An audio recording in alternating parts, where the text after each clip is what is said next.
Hello everyone, it's clayrammage. Welcome to my channel.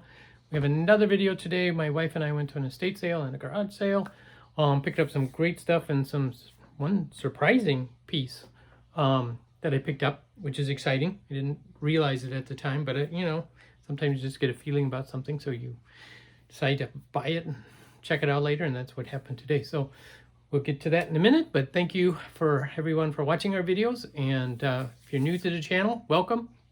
And hit the subscribe and like buttons, and we can go from there. So we went to this estate sale, like I said, and first we went to the estate sale, and it was a house that was packed. They'd been in the house for a long time, obviously, and had a lot of stuff. So it took a while to get through it, and today's estate sales were pretty busy, even though it's just a day later than yesterday, and yesterday's weren't busy at all. But anyway, that's how things go sometimes. So let's just get right into this. One of the things we found, and again, this is not an expensive item. Now, I think it probably was pretty pricey when we first got it, but it's in this box. Vilbo card, it says, of creation of Villeroy and Bach, a brief letter, first class mail. So you can actually just mail this, drop this in the mail and mail it. There's the place for the return address and the shipping address. So it was meant as a gift card, and it's basically a ceramic plate. But in this particular case, a winter scene with a, I assume some winter person flying or entity flying over the village, making it all pretty and snowy. So yeah, so that was, I think, $2. Can't remember, but again, that's a nice little thing for down at the Pink Elephant. Not something you see very often.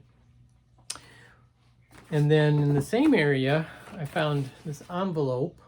Paid $2 for this too, and it's vintage Italian linen stationery paper, along with the envelopes and the extra pages in case you write long letters. So I thought this was fun. It's still in the original envelope. It does have some foxing on it, and there's the name on the front.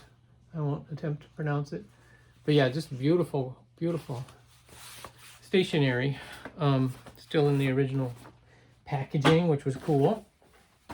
Oh, one of the first things I saw when I walked in was this vintage tin with the peacock on it. And then, as you know, we always got to check inside to see what's inside. And in this case, it was a bunch of vintage lace and trim and, oh, what's this? Oh, more vintage lace, for like the edge of a curtain. Nice long strip there. But one of the pieces that really appealed to me was this little beaded work. It's hard to see with the busy background, but it's just a piece of lace with beads on it. Just a small piece. I suppose it's something you would, put onto your outfit. Here's a piece of black silk moire fabric. Long piece. You could use that for edging. And so yeah, just a bunch of different types of trim and lace in here. So whole bin full. So I picked that up. And again, vintage laces. Collectible. People buy that. Then we went in the kitchen, and everything unmarked was $1. That was the hard thing about this sale. And it's run by an estate company, but they didn't mark but probably half of the stuff. So then they said you had to bring it down and get a price. And I think part of it was there was just so much that they just felt it wasn't worth it, their time to do it. But this was in the kitchen. I just loved the bottle. It was $1. And it's all in Italian, so I couldn't tell you what it is, other than it is an alcohol of some sort. Because when you take the lid off, you can really smell it. And it's a cork lid, but the corks broke off inside the bottle, but you can still smell the alcohol. So I don't know if it's a grape alcohol or what. But another thing I found was this. I'm all of a sudden into hemostats and thermometers. But I just love the Art Deco look of it, and I paid $2 for it. And this is made by it's called the Taylor Humidiguide. This is the Hampton model.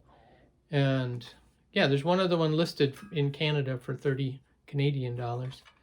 None have sold of this particular model. There are a lot of these Taylor humidiguides out there in different styles. Most of them are much simpler than this. But I don't think it's working because it's been sitting at 45 since I got it. And I know the humidity is higher than that at the moment. Picked up this little pump bottle.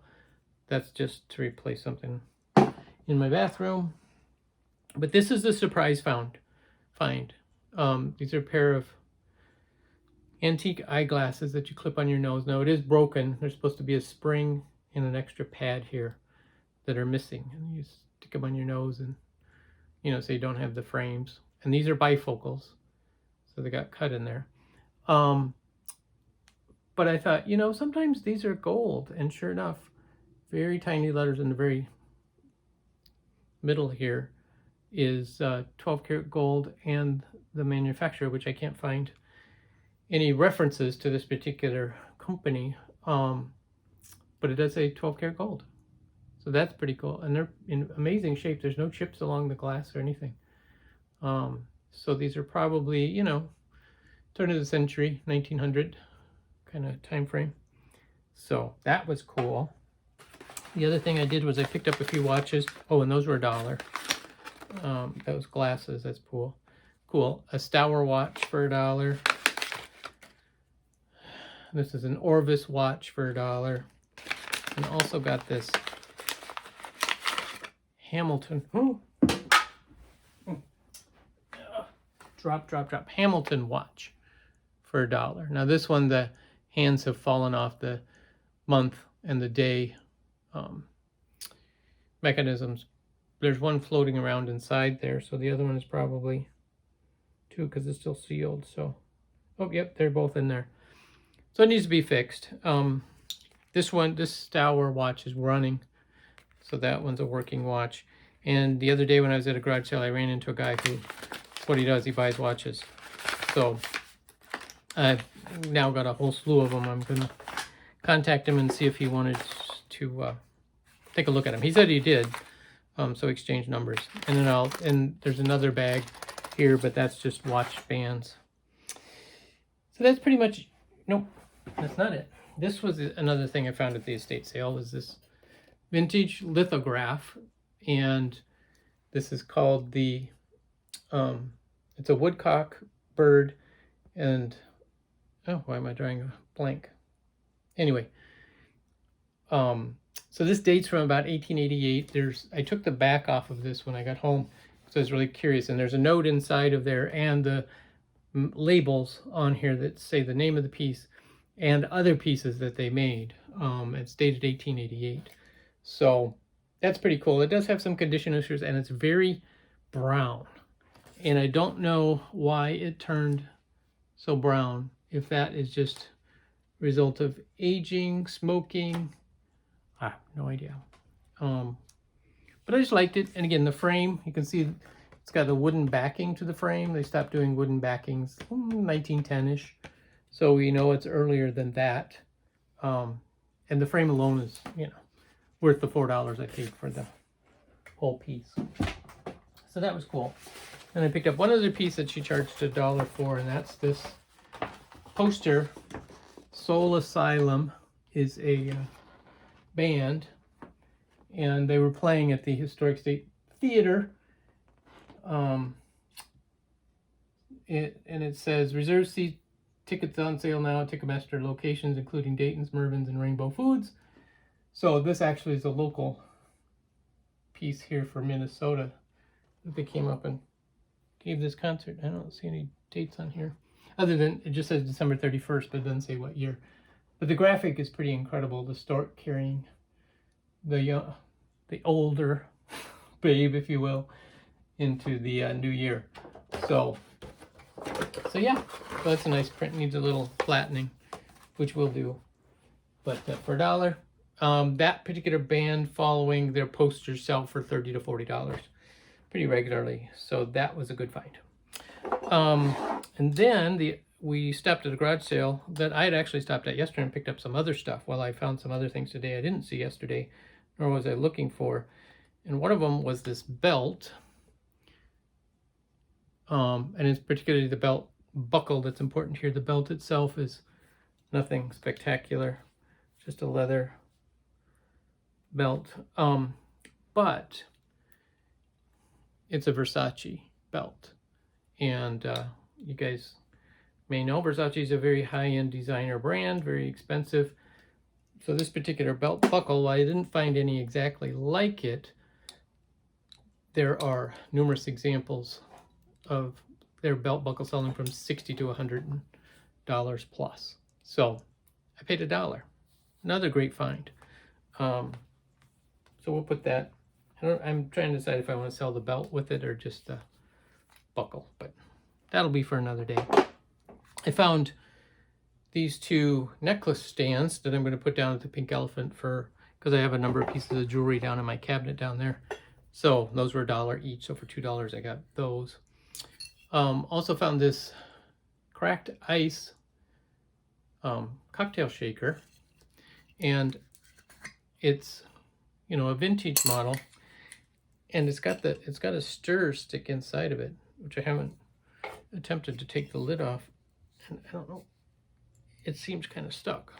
Looks like it got put on there crooked, but I'll take that off and see if I can get the little stirring stick out. But again, Barwell does really well down at the Pink Elephant, so that will go down there. And then the other surprising thing was this little guy. Cindy picked it up and said, "Oh, look at this." She says, "Can you read the writing on the bottom?" I did see this yesterday, but I just passed it up thinking it was a little trinket box, which it is. It's a little trinket box. But on the bottom, in really tiny letters, that is extremely hard to read. And if you get this on just right, it says Napier 401 out of 500 limited edition. So these are jeweled, they call them jeweled trinket boxes. I didn't see any in this egg shape. They had square ones and round ones, and not even that many. I think there were 6 of them. But they sell from $30 to $40. We paid 50 cents. So again, sometimes things you don't expect to be worth very much can be worth some money. So this does, I don't know if that's some corrosion in the middle or if it's just, oh, I think it's just gunk that's stuck in the bottom. So I'll try to clean that up. And then, but again, I paid 50 cents. So even if I sell it for 20, we're still doing well for things like that. So yeah, so that's our haul for today. It was fun. There was another estate sale that started yesterday. I was going to go back to today, but I don't think I'm going to make it. But it's a beautiful day outside today. Clear blue skies, sunshine. It is like 60-ish degrees. So nice and cool, but still just a beautiful day, and the sunshine kept us nice and warm. But anyway, thank you guys for watching. We'll catch you next time. Bye.